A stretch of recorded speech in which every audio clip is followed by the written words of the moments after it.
Hey guys, George here. We are doing our weekly video. This week will be landscape lighting and a couple quick tips that you guys can do to keep your lights together, ensure a good connection and a long life. Whenever you're running your wire, one of the first things you can do is, instead of just hooking your ends together and using some grease nuts, is actually tie this knot, which is just an overhand loop. You can see this is one cable. Tie that loop, and then this is the lighting wire that runs up to this undercap light. So whenever you're pulling on your cord, which happens whether it gets dug up in a mulch bed or you're trying to adjust something, you're not pulling that connection apart. Or the tension comes here on this knot instead of up at the connection of the light. Another thing this does is it keeps you from cross wiring or shorting out your lines. So whenever you go to cut it, you can see both connections, lay them side by side, so that way you've got your positive and your negative, and then you can tie in your lighting line there.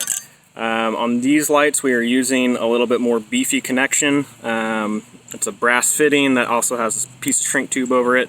These lights will be in a wall, so I don't ever want to have to come back here and service those. So I'm using a little bit better connection for the longevity of that connection.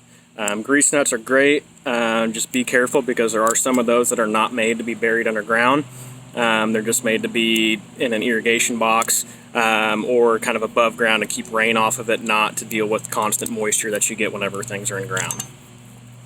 So once you get your wires stripped off, we are basically daisy chaining these because we have multiple lights on a single wall. So we need this connection that comes off that main line to carry all the way through the wall.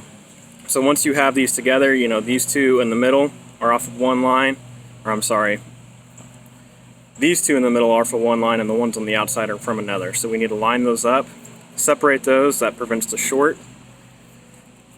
I like to pre-twist everything. Take your brass fitting, slip that on with your Allen wrench,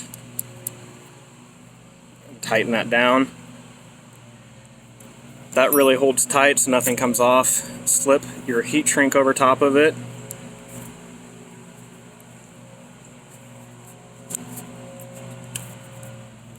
If you forget to put your heat shrink on it, you guys will be regretting later. Luckily, these you can just quickly undo that connection and go from there. Then you take your light wire, twist it up. The reason I twist it so that way you're not fraying your wire before you shove it in.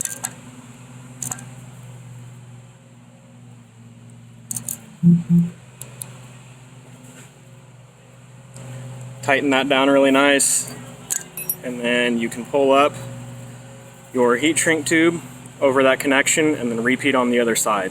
And then when you bury that, the moisture doesn't get in here. It keeps everything from pulling. Hook up to your transformer and you guys are good to go.